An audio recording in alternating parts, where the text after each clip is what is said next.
ഒരു നല്ല വാർത്ത പടിവാതിക്കലിൽ വന്ന് മുട്ടി നിൽക്കുന്നു. അത് അകത്തോട്ട് വരണോ ഇല്ലയോ എന്നുള്ളത് തീരുമാനിക്കാൻ 1-2 മണിക്കൂർ കൂടി കഴിഞ്ഞേക്കും. സംഗതി മറ്റൊന്നുമല്ല, നമ്മുടെ മെയിൻ സ്റ്റേറ്റിൽ ഗവർണർ തെരഞ്ഞെടുപ്പിൻ്റെ പ്രൈമറിയാണ്. ഡെമോക്രാറ്റിക് പ്രൈമറിയിൽ ഇന്ത്യക്കാരനായ ഡോക്ടർ നീരവ് ദിനേശ് ഷാ മുന്നിട്ട് നിൽക്കുന്നു. മിക്കവാറും അദ്ദേഹം ജയിക്കുന്ന ലക്ഷണമാണ് കാണുന്നത്.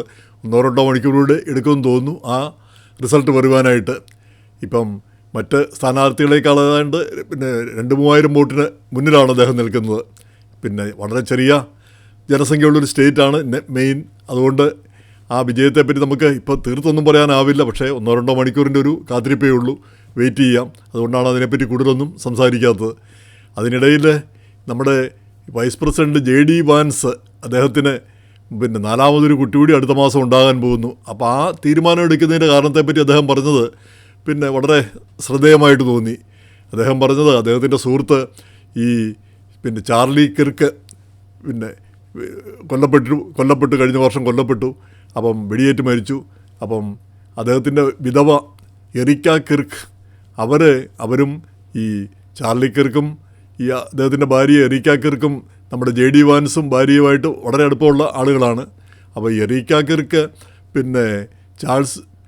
JD വാൻസിൻ്റെ ഭാര്യ ഉഷ വാൻസിനോട് പറഞ്ഞു, അവർക്ക് 2 കുട്ടികളേ ഉള്ളൂ, ഇങ്ങനെ മരിച്ചു പോകുമെന്ന് അറിയുമായിരുന്നെങ്കിൽ 1-2 കുട്ടികളൂടെ ഉണ്ടാകേണ്ടതായിരുന്നു. അപ്പോൾ അത് വലിയൊരു നിരാശയായിപ്പോയി. അദ്ദേഹത്തിൽ നിന്ന് കൂടുതൽ കുട്ടികളുണ്ടായില്ല എന്നുള്ളത്. അപ്പോൾ അത് പറഞ്ഞപ്പോഴത്തേക്ക് JD വാൻസ് പറയുന്നത് അദ്ദേഹത്തിന് നേരത്തെ തന്നെ കൂടുതൽ ഇപ്പം തന്നെ 3 കുട്ടികളുണ്ട്, 2 ആൺകുട്ടികളും 1 പെൺകുട്ടിയുണ്ട്.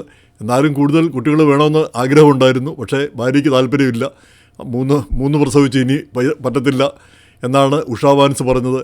പക്ഷേ ഈ എറിക്ക കിർക്കിൻ്റെ ഈ പരാമർശത്തിന് ശേഷം ഇവർക്ക് ഒരു മനംമാറ്റമുണ്ടായി. വീണ്ടും കുട്ടികളാകാം എന്നുള്ളൊരു ചിന്താഗതി വന്നു. അങ്ങനെയാണ് 4ാമതൊരു കുട്ടി പിറക്കുന്നതെന്നാണ് പറയുന്നത്. അപ്പം ഇവർക്ക് 40 വയസ്സൊക്കെ ഉണ്ടെന്ന് തോന്നുന്നു, 40 40-നടുത്തുള്ള പ്രായമുണ്ട്.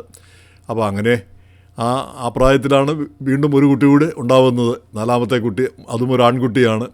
വളരെ സന്തോഷം. അവരുടെ വിശ്വാസം അനുസരിച്ചും മറ്റും ഈ JD വാൻസ് ഇപ്പോൾ കത്തോലിക്കനാണ്. അപ്പോൾ കൂടുതൽ കുട്ടികളുണ്ടാവുന്നത് വിശ്വാസപരമായിട്ടൊക്കെ നല്ലൊരു കാര്യമായിട്ടാണ് അദ്ദേഹം കണക്കാക്കുന്നത്. പ്രത്യേകിച്ച് ഇങ്ങനെയൊരു സംഭവം വന്നതിന് ശേഷം നമ്മുടെ ജീവിതത്തിൻ്റെ ഒരു അനിശ്ചിതാവസ്ഥ. അപ്പോൾ അത് ചാർലി കിർക്ക് വെടിയേറ്റ് കൊല്ലപ്പെടുകയാണ് ചെയ്തത്. അങ്ങനെ 31 മറ്റോ വയസ്സേ ഉണ്ടായിരുന്നുള്ള ആ സമയത്താണ്. അപ്പോൾ 2 കുട്ടികളേ ഉള്ളൂ, കൂടുതൽ കുട്ടികളില്ലാതിരുന്നതിൽ ഭാര്യയ്ക്ക് വിഷം. അപ്പോൾ അത് കണ്ടപ്പം അത് തങ്ങളുടെ ജീവിതത്തെയും ടച്ച് ചെയ്തെന്നാണ് അവർ പറഞ്ഞിരിക്കുന്നത്. ഇപ്പം JD വാൻസിനും ഉഷ വാൻസിനും ഇപ്പം 3 മക്കൾ, ഇവാൻ 9, വിവേക് 6, അതുപോലെ മീരാബെൽ 4, ഇങ്ങനെ 3 പേരാണുള്ളത്. ഇനി 4ാമതൊരു ആൺകുട്ടി വരുന്നു. വളരെ നമുക്ക് ആ കുട്ടിയെ സ്വാഗതം ചെയ്യാം. അങ്ങനെ കൂടുതൽ കുട്ടികളുണ്ടാവട്ടെ. ഇപ്പോൾ ഇന്ത്യയിലാണെങ്കിൽ ജനസംഖ്യ കുറയാൻ പോകുന്നു എന്നാണ് ഇപ്പോഴത്തെ സൂചന. പഴയ തരത്തിലുള്ള ജനസംഖ്യാ വർധനമുണ്ടാവുന്നില്ല. ഈ ഒരു സ്ത്രീക്ക് 2.1 മക്കൾ വെച്ചുണ്ടാവണം, എന്നാൽ ജനസംഖ്യ അതേ തരത്തിൽ അതേ നിലയിൽ തുടരുമെന്നാണ് പറയുന്നത്. ഇപ്പോൾ ആ ജനസംഖ്യ അത് 1.9 ഒക്കെ ആയിട്ട് കുറഞ്ഞു എന്നാണ് പറയുന്നത്, ആ നിരക്ക്. അപ്പോൾ അങ്ങനെ വരുമ്പോഴത്തേക്ക് കുറേ കാലം കഴിയുമ്പോഴത്തേക്ക് ജനസംഖ്യ അങ്ങ് കുറയുന്ന സാഹചര്യം വരുന്നു. അപ്പോൾ അത് എലോൺ മസ്കും അതൊന്ന് നോട്ട് ചെയ്തിട്ടുണ്ട്. എലോൺ മസ്ക് നമുക്കറിയാം, അദ്ദേഹം പറയുന്നത് ജനസംഖ്യ വർദ്ധിപ്പിക്കാൻ അദ്ദേഹത്തെ കൊണ്ട് കഴിയുന്നതൊക്കെ ചെയ്യുന്നുണ്ടെന്നാണ് പറയുന്നത്.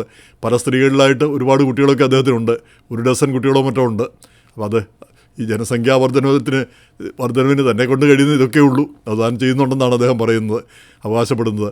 ഇനി എലോൺ മസ്കിൻ്റെ കാര്യം പറയുമ്പം അദ്ദേഹത്തിൻ്റെ ഈ IPO ഇനിഷ്യൽ പബ്ലിക് ഓഫറിങ് വരാൻ പോവുകയാണ്. ഈ 2 ദിവസത്തിനകം വെള്ളിയാഴ്ചയാണ് വരാൻ പോകുന്നത്. അത് 1.3 ട്രില്യൺ എന്നൊക്കെ പറഞ്ഞാണ് സ്പേസ് എക്സിൻ്റെ സ്റ്റാർലിങ്സ് ആ പ്രോജക്റ്റ്, ആ കമ്പനിക്ക് വേണ്ടിയിട്ടാണ്. SPCX എന്നോ മറ്റോ ആണ് അതിൻ്റെ ചുരുക്കപ്പേര് നസ്ഡാക്കിൽ. അപ്പോൾ അത് $135 ഒരു ഷെയറിന് പറഞ്ഞിരിക്കുന്നത്. പക്ഷേ അത്രയൊന്നും വിലയില്ല എന്നാണ് വിദഗ്ധരെല്ലാം പറയുന്നത്. ഇത് വില ഭയങ്കരമായിട്ട് കൂട്ടിക്കാണിക്കുകയാണ്. ഈ വലിയ വിലയ്ക്ക് ഇത് വാങ്ങിച്ചു കഴിഞ്ഞാൽ നഷ്ടമായി തീരും, കുറേ കാലത്തേക്കെങ്കിലും നഷ്ടമായിട്ട് തീരുമെന്നാണ് അവർ പറയുന്നത്. അപ്പോൾ അത് നമുക്ക് അറിഞ്ഞുകൂടാ. ഇങ്ങനെയുള്ള ആ റിസ്ക് എടുത്ത് വാങ്ങുന്നവരാണ് കുറേ കഴിയുമ്പോൾ ചിലപ്പോൾ അവർ ബില്യനേഴ്സാവും, ചിലർ പൊട്ടിപ്പൊളിഞ്ഞ് പാളീസാവും. അതൊരു കസിനോയിൽ ചൂത് കളിക്കുന്ന പോലെയാണ്. ചിലപ്പോൾ കിട്ടിയാൽ കിട്ടി, പോയാൽ പോയി എന്നുള്ള ധൈര്യത്തിൽ ഉള്ളവർക്ക് ഇഷ്ടം പോലെ മുടക്കാം. പിന്നെ ഭാഗ്യമുള്ളവർക്ക് ഇപ്പോൾ ടെസ്ലയോ അല്ല അതുപോലുള്ള ഷെയർ, പിന്നെ ഗൂഗിളിൻ്റെ ഷെയർ അതൊക്കെ എടുക്കുമ്പോൾ അതിനൊന്നും കാര്യമായൊരു വിലയില്ലായിരുന്നു. ആ സമയത്ത് അതിന് പൈസ മുടക്കാൻ തയ്യാറായിട്ടുള്ള ആളുകൾ അവർ പിന്നീട് പിന്നെ മില്യണർമാരും ഒക്കെ ആകുന്നത് നമ്മൾ കാണുന്നുണ്ട്. അപ്പം പിന്നെ ഇങ്ങനെ ഇപ്പോഴത്തെ ലേറ്റസ്റ്റ് ഇതാണ് സ്റ്റാർലിങ്സിൻ്റെ, എലോൺ മസ്കിൻ്റെ കിട്ടിയാൽ കിട്ടി, പോയാൽ പോയി. അതിന് ധൈര്യമുള്ളവർ ഇൻവെസ്റ്റ് ചെയ്യുക. ഇനി പുതിയൊരു വാർത്ത കണ്ടത്, നമ്മുടെ ഇന്ത്യയിൽ വിസയ്ക്ക് നമുക്കറിയാം 1 വർഷവും വിസയുടെ ഒരു അപ്പോയിൻമെൻറ്റ് കിട്ടാനായിട്ട് 1 വർഷവും ഒക്കെ ആ രീതിയിലാണ് കാത്തിരിക്കേണ്ടത്, ഒരു അപ്പോയിൻമെൻറ്റ് കിട്ടാനായിട്ട്. അപ്പോൾ അതിനൊരു മാറ്റം വരുത്താനായിട്ട് US ഗവൺമെൻറ് തീരുമാനിച്ചിരിക്കുന്നു. ഇനി $750 കൊടുത്താൽ ഈ അപേക്ഷാ ഫീസ് $185 അതിൻ്റെ കൂടെ ഒരു $750 കൊടുത്താൽ 10 ദിവസത്തിനകം വിസയ്ക്ക് ഇൻ്റർവ്യൂ കിട്ടും. അപ്പോൾ അങ്ങനെ പെട്ടെന്ന് തന്നെ കാത്തിരിക്കേണ്ടതില്ല. $750 ഒരു പ്രശ്നമേ വരുന്നുള്ളൂ. $750 എന്ന് പറയുമ്പോഴത്തേക്ക് ഏകദേശം പിന്നെ 75,000 രൂപ, പിന്നെ 70,000-75,000 രൂപ വരും. അപ്പം ഈ 185 കൂടെ വരുമ്പോഴത്തേക്ക് ഏകദേശം $1 ലക്ഷം $1 ലക്ഷം രൂപയോളം മുടക്കിയാൽ പെട്ടെന്ന് തന്നെ ആ വിസ ഇൻ്റർവ്യൂ നടക്കുമെന്നേ ഉള്ളൂ. വിസ കിട്ടണമെന്ന് നിർബന്ധമില്ല. വിസ കിട്ടിയില്ലെങ്കിൽ ആ പൈസ പോവുകയും ചെയ്യും. എന്തായാലും നിലവിലുള്ള സിസ്റ്റമൊക്കെ സമ്പ്രദായം തുടരും. അതിന് പുറമെയാണ് ഈ അഡീഷണൽ സമ്പ്രദായം. അപ്പോൾ അതിനും തിരക്കായിരിക്കും, അതിനും നീണ്ട ക്യൂ ആയിരിക്കും നമുക്ക് പ്രതീക്ഷിക്കാം.